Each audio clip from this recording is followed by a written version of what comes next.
Hey everyone, welcome to our channel Universal Laws. This is lecture number 4 of MP Land Revenue Code.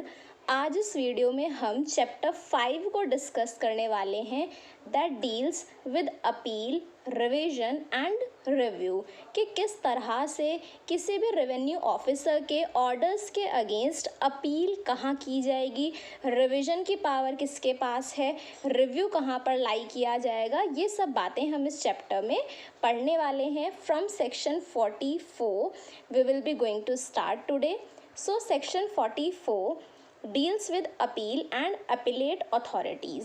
देखिए, start करने से पहले मैं आपको ये भी बता दूं कि दिस इज़ लेक्चर 4 एंड अगर आपने हमारे प्रीवियस लेक्चर्स नहीं देखे हैं तो इस वीडियो के डिस्क्रिप्शन बॉक्स में लिंक्स अवेलेबल हैं, वहाँ से आप सभी प्रीवियस वीडियोस को देख सकते हैं. एमपी अकोमोडेशन एक्ट को हम कंप्लीट कर चुके हैं, कंप्यूटर, जीके, ये सभी वीडियोज़ हमारे चैनल पर अवेलेबल हैं जो कि अपकमिंग एग्ज़ाम के लिए हेल्पफुल हो सकती हैं. सो section 44 appeal and appellate authorities. देखिए, किसी भी रेवेन्यू ऑफिसर के ऑर्डर्स से अगर आप सेटिस्फाइड नहीं हैं तो ऐसे सिचुएशन में आपके पास अधिकार है कि आप अपील कर सकते हैं. लेकिन वो अपील कहाँ की जाएगी, किस अथॉरिटी के पास अपील की जाएगी. सो यहाँ पर आपको पहला काम क्या करना है, ये अथॉरिटीज़ याद रखनी है कि किसके ऑर्डर्स के अगेंस्ट अपील कहाँ पर की जाएगी. सो फर्स्ट थिंग इज़, अगर ऑर्डर पास किया जाता है बाय एनी रेवेन्यू ऑफिसर जो कि सब डिविजनल ऑफिसर के सबऑर्डिनेट हैं तो अपील की जाएगी to the sub divisional officer. तो देखिए, आप इस तरह से अपने बैरेट में हायरार्की बनाते हुए चलें कि अगर कोई भी revenue officer who is subordinate to that of the sub divisional officer तो अपील ऐसी सिचुएशन में सब डिविजनल ऑफिसर के पास की जाएगी. एक बात और हम प्रीवियस वीडियो में डिस्कस कर चुके हैं कि जो सब डिविजनल ऑफिसर हैं आपके, वही क्या होते हैं, वही डेप्यूटी सर्वे ऑफिसर होते हैं. तो यहीं पर आप स्लैश लगा करके लिख सकते हैं डेप्यूटी सर्वे ऑफिसर. ओके, अब थर्ड हमारे पास क्या बात आती है कि यदि कोई भी ऑर्डर पास किया जाता है by the sub divisional officer तो ऐसे सिचुएशन में अपील की जाएगी to the collector. Okay, and collector ही क्या होते हैं, डिस्ट्रिक्ट सर्वे ऑफिसर. देखिए, कलेक्टर को याद करना बहुत आसान है कि कलेक्टर कहाँ पर फंक्शन करेंगे, इन द होल डिस्ट्रिक्ट, इसीलिए उन्हें क्या कहा जाता है, वो डिस्ट्रिक्ट सर्वे ऑफिसर भी होते हैं. ओके, एंड देन अगर कलेक्टर के द्वारा कोई भी ऑर्डर पास किया गया है तो उसकी अपील कहाँ की जाएगी. देखिए, अगर ऑर्डर पास किया गया है बाय द कलेक्टर तो ऐसी सिचुएशन में कलेक्टर के ऑर्डर्स के अगेंस्ट अपील की जाएगी to the commissioner and commissioner के ऑर्डर्स के अगेंस्ट अपील की जाएगी to the board. So collector के ऑर्डर्स के अगेंस्ट अपील की जाएगी to the commissioner and commissioner के ऑर्डर्स के अगेंस्ट अपील की जाएगी to the board. Board basically है means the board of revenue, जिसके बारे में हम पढ़ चुके हैं. ओके, सो आप क्या करें, बेसिकली आपको ये हायरार्की याद रखनी है कि रेवेन्यू ऑफिसर्स के ऑर्डर्स के अगेंस्ट अपील की गई to the sub divisional officer and जो सब डिविजनल ऑफिसर हैं वही क्या होते हैं, डेप्यूटी सर्वे ऑफिसर. अब सब डिविजनल ऑफिसर से ऊपर कौन है, कलेक्टर, या कहे उन्हें हम डिस्ट्रिक्ट सर्वे ऑफिसर.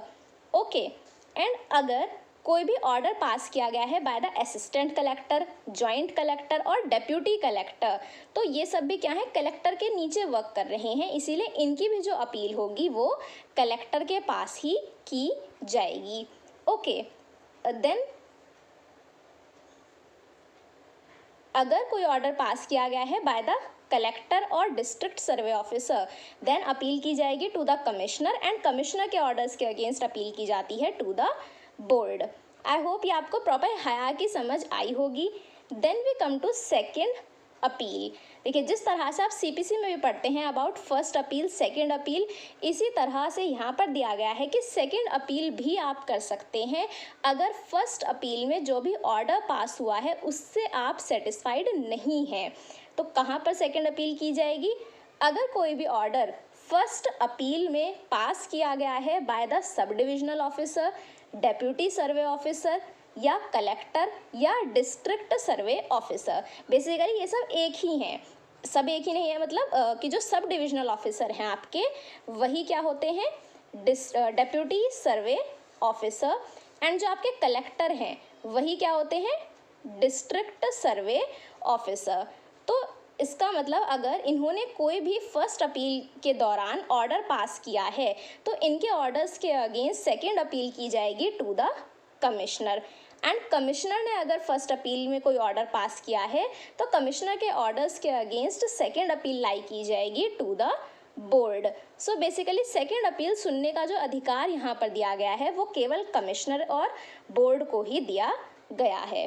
ओके, अब यहाँ पर कुछ ग्राउंड्स बताए गए हैं कि सेकंड अपील किन ग्राउंड्स के बेसिस पर लाई करती है। तो आपको ये सबसेक्शन 3 याद रखना है for prelims as well as for mains point of view, क्योंकि यहाँ से क्वेश्चन बन सकता है कि आपको 4 ऑप्शंस दिए जाएं और आपसे पूछा जाए कि किस पर्टिकुलर प्रोविज़न की सेकंड अपील लाई नहीं करती या कब कब सेकंड अपील लाई करती है। तो आपको याद रखना है कि अगर जो ओरिजिनल ऑर्डर पास किया गया था इन फर्स्ट अपील, अगर उसे वेरी कर दिया गया है या रिवर्स कर दिया जाता है, देन ऐसी सिचुएशन में सेकंड अपील आप कर सकते हैं। या कुछ और ग्राउंड्स दिए गए हैं कि अगर जो फर्स्ट अपील का ऑर्डर है वो किसी पर्टिकुलर लॉ या यूसेज को फॉलो नहीं किया गया, अगर उस ऑर्डर को पास करने के दौरान लीगल जो प्रोविजंस थे या कोई ऐसा कस्टम यूसेज था उसे फॉलो नहीं किया गया है, तो भी आप सेकंड अपील कर सकते हैं। सेकंड पॉइंट इज, अगर जो फर्स्ट अपील का ऑर्डर है it has failed to determine any material issue, किसी भी पर्टिकुलर इम्पॉर्टेंट इशू को अगर डिटरमिन नहीं किया गया, या अगर किसी भी तरह का कोई एरर या defect in the procedure follow किया गया है, किसी भी तरह के जो प्रोसीजर के अंदर रूल्स रेगुलेशंस हैं उन्हें अगर सही से फॉलो नहीं किया जाता है, किसी तरह का एरर या डिफेक्ट अगर नज़र आता है, तो भी सेकंड अपील की जा सकती है on the ground of that error. Okay, and एक और यहाँ से क्वेश्चन बनता है रिगार्डिंग दिस पॉइंट कि यदि रिव्यू के दौरान कोई ऑर्डर पास किया जाता है बाय विच किसी ऑर्डर को वेरी या रिवर्स किया गया है, मतलब अगर रिव्यू की पावर यूज़ करते समय किसी पहले से जो ऑर्डर पास किया हुआ था उस ऑर्डर को पलट दिया जाता है, पूरी तरह से उसे रिवर्स कर दिया जाता है, तो भी अपील लाई करती है। ओके, इस पॉइंट को आप याद रखेंगे। Then we come to section 46। Section 46 बताता है कि no appeal against certain orders, कि कब कब अपील नहीं की जा सकती। ये भी आपका प्रीलिम्स पॉइंट ऑफ व्यू से इम्पॉर्टेंट है कि अपील लाई नहीं होती कब कब। No appeal shall lie from an order allowing or rejecting an application for condonation of delay under section 5 of limitation act। Section 5 जब आप पढ़ते हैं लिमिटेशंस का, जहाँ पर कॉन्डोनेशन ऑफ डिले के बारे में आप पढ़ते हैं कि यदि आप किसी पर्टिकुलर अपील या एप्लीकेशन को करने में आपके द्वारा कोई डिले हो गया है, पर आप कोई सफिशिएंट कॉज आप बता पाते हैं कि ये कोई प्रॉपर कारण था जिसकी वजह से आपके द्वारा डिले किया गया है, तो ऐसी सिचुएशन में कोर्ट आपके उस डिले को एक तरह से माफ़ कर देता है और आपकी जो भी अपील है या एप्लीकेशन है उसे एक्सेप्ट कर लिया जाता है। तो अगर इस तरह का कोई कॉन्डोनेशन ऑफ डिले से रिलेटेड कोई एप्लीकेशन आपके द्वारा लगाई गई थी और आपकी वो एप्लीकेशन या तो अलाउ हो गई या उस एप्लीकेशन को रिजेक्ट कर दिया गया, दोनों ही सिचुएशंस में ऐसे ऑर्डर के अगेंस्ट आप अपील नहीं कर सकते। Okay, next is rejecting N application for review. This is very important point. CPC में भी आप ये प्रोविज़न पढ़ते हैं कि यदि रिव्यू की एप्लीकेशन रिजेक्ट हो जाती है तब अपील आप नहीं कर सकते, whereas granting an application for review is appealable. यदि रिव्यू की एप्लीकेशन एक्सेप्ट हो जाती है तब अपील की जा सकती है, लेकिन रिव्यू की एप्लीकेशन रिजेक्ट होने पर अपील का अधिकार आपके पास नहीं होता। नेक्स्ट इज अलाइंग और rejecting the application for stay. यदि आप कोर्ट से स्टे ऑर्डर लेना चाहते थे और आपका स्टे का जो एप्लीकेशन है या तो वो अलाउ हुआ हो या रिजेक्ट हुआ हो, दोनों ही सिचुएशंस में अपील का अधिकार नहीं होता। Next is of N interim nature. अगर कोई भी इंटरिम ऑर्डर पास किया गया है, इंटरिम ऑर्डर इज बेसिकली जो कि एक तरह से इमीडिएटली आपको एक इंटरिम रिलीफ दिया गया है फॉर द टाइम बीइंग, कि जब तक पूरे मैटर को सुलझाया नहीं जाता है, जब तक कोई फाइनल ऑर्डर नहीं पास होता, तब तक के लिए एक इंटरिम रिलीफ आपको दे दिया जाता है जो कि टेम्पररी नेचर का होता है। तो इसीलिए इस तरह के इंटरिम ऑर्डर्स के अगेंस्ट भी कोई अपील आप नहीं कर सकते। देन फिफ्थ पॉइंट में यहाँ पर बहुत से प्रोविजन सेक्शंस मेंशन किए गए हैं। ये आपको बिल्कुल भी क्रैम अप करने की ज़रूरत नहीं है, इतना ज़्यादा क्वेश्चन यहाँ से इतना डीप नहीं पूछा जाएगा कि आपको ये सेक्शंस में से कोई सेक्शंस पूछे जाएं। ओके, बट समझने के लिए एक बार आप समझ सकते हैं कि यहाँ पर क्या क्या प्रोविजंस मेंशन्ड हैं। Then no second appeal shall lie from an order passed in first appeal against certain sections। देखिए यहाँ पर भी कुछ sections इस तरह से mention है। Then we come to section 47 regarding the limitation period of appeal, कि अपील कितने समय में की जाएगी। जब आप लिमिटेशन एक्ट पढ़ते हैं तो वहाँ पर आपको कुछ पर्टिकुलर टाइम पीरियड दिया गया है कि with in a period of 30 days, with in a period of 90 days. इसी तरह से MPLRC के अंदर यहीं पर लिमिटेशन पीरियड स्पेसिफाई कर दिया गया है कि फर्स्ट अपील या सेकंड अपील को फाइल करने के लिए जो लिमिटेशन पीरियड है वो कितना होगा, 45 days from the date of order appeal against. जिस ऑर्डर के अगेंस्ट आप अपील करना चाहते हैं, जिस दिन वो ऑर्डर पास हुआ है, उस दिन से 45 डेज के अंदर अंदर आपको अपील कर देनी चाहिए। तो मेनली यहाँ से आपसे जो क्वेश्चन बनता है वो बनेगा regarding this time period of 45 days. Okay, next we come to 48, that is copy of order objected to accompany the petition. जो भी आपकी अपील या सेकेंड अपील की पिटीशन है, उस पिटीशन के साथ आप ऑर्डर की कॉपी भी एक तरह से अटैच करेंगे। ओके, बेसिकली ये तो एक प्रोसीजर का पार्ट है कि आपको copy of that particular order जिसके अगेंस्ट आप अपील कर रहे हैं वो ऑर्डर भी आपको लगाना होगा। Then 49 is power of appellate authorities.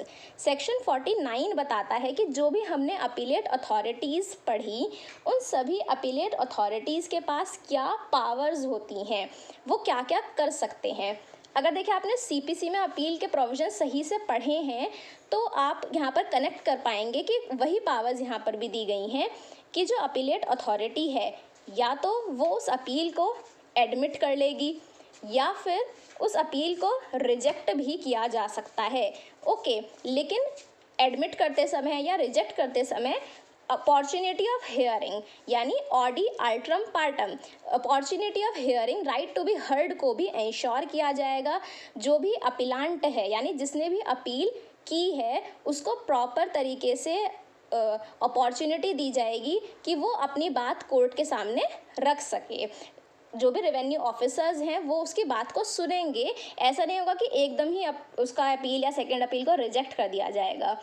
Okay, next we come to section 50, that is revision.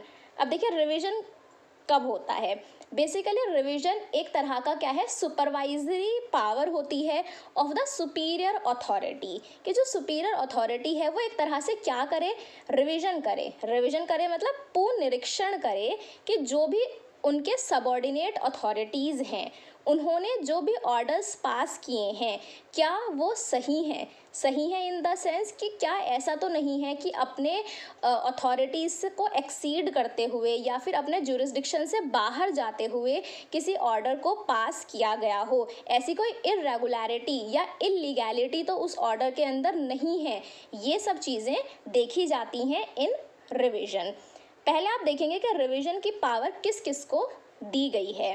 तो रिवीजन की पावर यहाँ पर मेनली दो अथॉरिटीज़ के पास है, that is your commissioner and देखिए शुरुआत से ही देखते हैं कि द बोर्ड में at any time on its own motion और on any application made by a party call for the records of a case decided by commissioner. So यहाँ पर पहला पॉइंट क्या हुआ कि कमिश्नर के जो भी ऑर्डर्स होंगे उनका रिवीजन किया जा सकता है by the board. Board of revenue के पास ये पावर है कि वो ऑन इट्स ओन मोशन यानी कि सो मोटू अपने आप से या किसी पार्टी की एप्लीकेशन के बेसिस पर भी कमिश्नर के जो भी ऑर्डर्स हैं उन्हें कॉल फॉर कर सकता है, उन्हें एक तरह से रिवाइज किया जा सकता है। Second point is the commissioner may at any time of its own motion या फिर on the application of party call for the records of case या कोई भी order which is passed by the collector or the district survey officer। So mainly collector या जो district survey officer हैं उनके orders का जो रिवीजन है वो किया जाएगा by the commissioner. Okay, collector और कलेक्टर के साथ ही आप कह सकते हैं district survey officer. Then third point is the collector और डिस्ट्रिक्ट सर्वे ऑफिसर में एट एनी टाइम या तो ऑन मोशन मतलब स्व मोटू या फिर किसी पार्टी की एप्लीकेशन के बेसिस पर वो क्या कर सकते हैं, रिवीजन कर सकते हैं किसी भी ऐसे ऑर्डर का जो कि किसी रेवेन्यू ऑफिसर के द्वारा पास किया गया हो।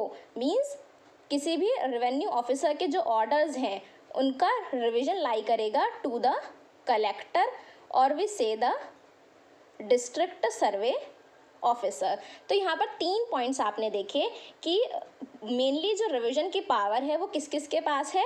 कमिश्नर के ऑर्डर्स के अगेंस्ट रिवीजन किया जाएगा बाय द बोर्ड, कलेक्टर के ऑर्डर्स के अगेंस्ट रिवीजन किया जाएगा बाय द कमिश्नर एंड जो भी रेवेन्यू ऑफिसर्स हैं उनके ऑर्डर्स के अगेंस्ट रिवीजन होगा बाय द कलेक्टर और द डिस्ट्रिक्ट सर्वे ऑफिसर। सो अगर आपको वो प्रॉपर हायरार्की याद है कि कौन रेवेन्यू ऑफिसर किसके सबऑर्डिनेट है तो आप इजीली यहाँ पर आपको याद रहेगा, समझ रहेगा कि कौन किसका रिवीजन किसके पास लाई करेगा। ओके, अब यहाँ पर ग्राउंड्स बताए गए हैं कि रिवीजन के क्या ग्राउंड्स होते हैं। First is if he has exercised his jurisdiction not vested in him by the code। अगर आपने अपना कोई ऐसा jurisdiction यूज़ करा है जो कि आपके पास है ही नहीं, मतलब अपनी अधिकारिता से बाहर जा कर के अगर आपने कोई काम किया है या फिर फेल टू एक्सरसाइज jurisdiction या आपके पास वो अधिकार था लेकिन आपने उस अधिकार का यूज़ ही नहीं किया सही से, आपने अपने जो भी अथॉरिटी थी आपके पास उसका यूज़ नहीं किया। थर्ड इज आपने अपने ज्यूरिसडिक्शन को इलीगली या इरेगुलरिटीज़ की तरह यूज़ किया है, इलीगली या फिर इरेगुलर मैनर में आपने उसे यूज़ किया। ओके, तो ऐसी सिचुएशन में रिवीजन लाई किया जाता है। देन सेकेंड पॉइंट भी आप याद रखेंगे कि no application for revision shall be entertained, कि कब कब रिवीजन नहीं हो सकता। देखिए ऐसे सभी ऑर्डर्स जहाँ पर अपील लाई करती है या जहाँ पर सेकंड अपील का प्रावधान है तो वहाँ पर आप अपील करें या सेकंड अपील में जाएं, ऐसे सिचुएशन में रिवीजन लाई नहीं करेगा।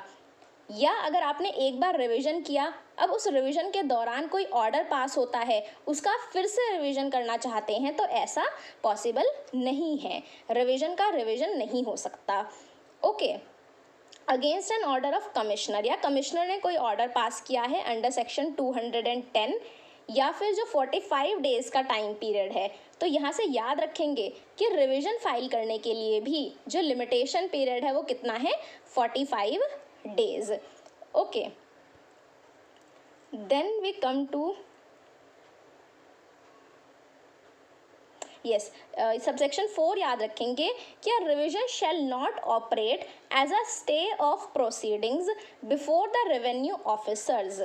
ऐसा नहीं होगा कि अगर एक बार रिवीजन पास हो गया या आपने कोई रिवीजन की एप्लीकेशन लगा दी तो रिवीजन की एप्लीकेशन को लगाने का ये मतलब नहीं होगा कि ऑटोमेटिकली जो भी रेवेन्यू ऑफिसर ने ऑर्डर पास किया था, जिस ऑर्डर के अगेंस्ट रिवीजन किया जा रहा है वो ऑर्डर अपने आप में ऑटोमेटिकली स्टे नहीं हो जाएगा जब तक कि जो रिवीजन वाली अथॉरिटी है, मींस या तो वो बोर्ड या कमिश्नर या कलेक्टर जो कि रिवीजन कर रहा है, जब तक वो एक्सप्रेसली ये ना कह दे कि इस ऑर्डर को अभी स्टे कर दिया जाए क्योंकि हम इसका रिवीजन कर रहे हैं, तब तक ऑटोमेटिकली स्टे नहीं समझा जाएगा।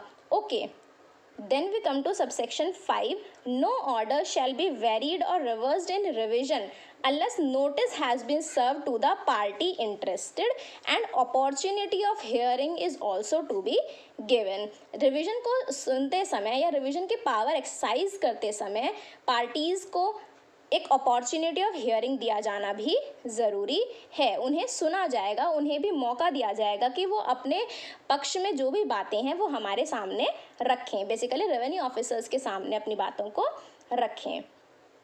Then section 51 that is review of order. Section 51 बात करता है regarding review. So review is पुनर्विलोकन।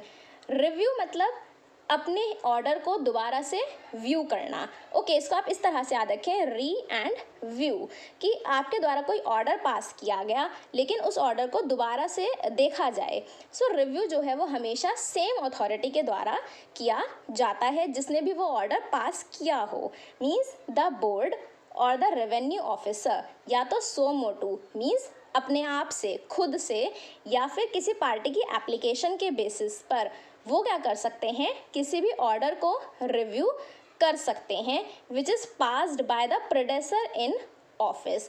ठीक है, यहाँ पर लेकिन कुछ प्रोवाइजो याद रखेंगे कि यदि commissioner, collector, district survey officer उन्हें लगता है कि that it is necessary to review any order which has not been passed by himself, किसी ऐसे ऑर्डर को वो रिव्यू करना चाहते हैं जो कि उनके द्वारा पास नहीं किया गया था, तो ऐसी सिचुएशन में उन्हें क्या करना होगा, पहले बोर्ड ऑफ रेवेन्यू की परमिशन ऑब्टेन करनी होगी। ये एक पॉइंट आपसे पूछा जा सकता है इन प्रीलिम्स एग्जाम कि यदि कोई भी कमिश्नर, कलेक्टर या डिस्ट्रिक्ट सर्वे ऑफिसर उन्हें लगता है कि बहुत ज़रूरी है कि किसी ऐसे ऑर्डर को वो रिव्यू करें जो कि उनके द्वारा तो पास नहीं हुआ है लेकिन उसका रिव्यू किया जाना ज़रूरी है, तो वो क्या करेंगे, पहले बोर्ड की सैंक्शन ऑब्टेन करेंगे और उसके बाद वो उसका रिव्यू कर सकते हैं। Okay, then we come to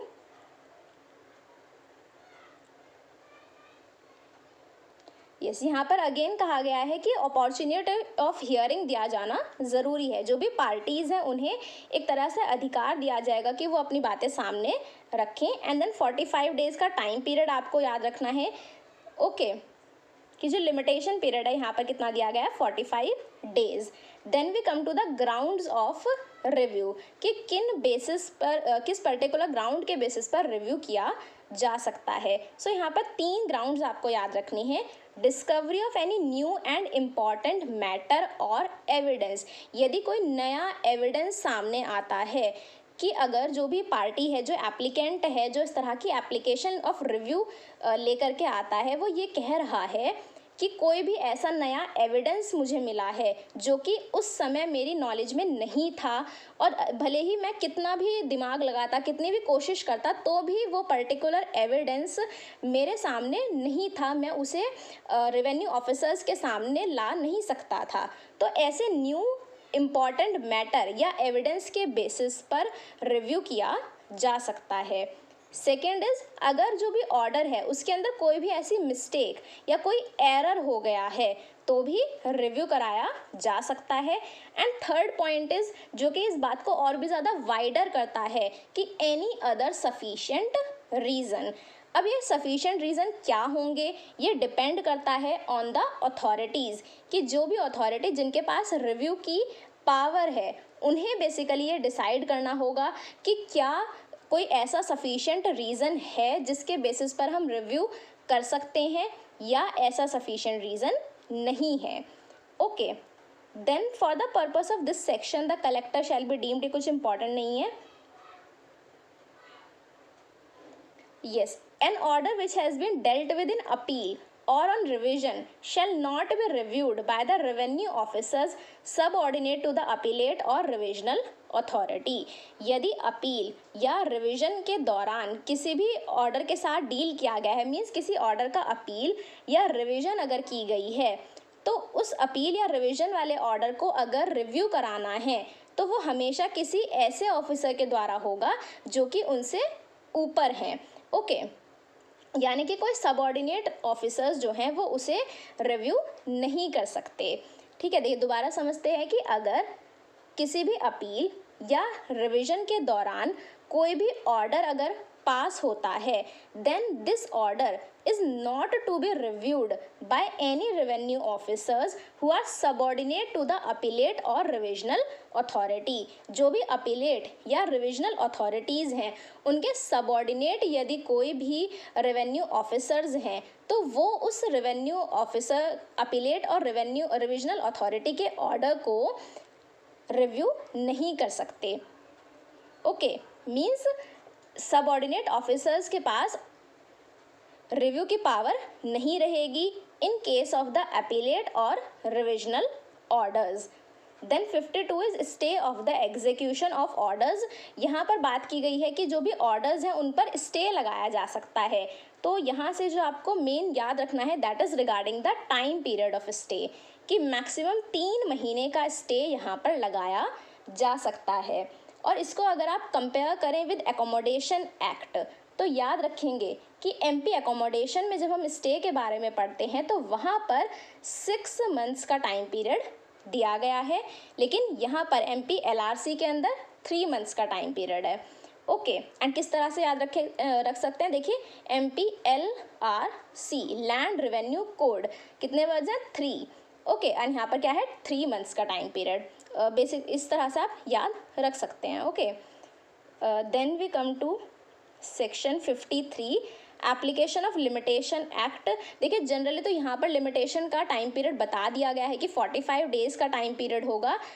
okay, then लेकिन यहाँ पर क्या लिखा है कि subject to any express provision contained in this code.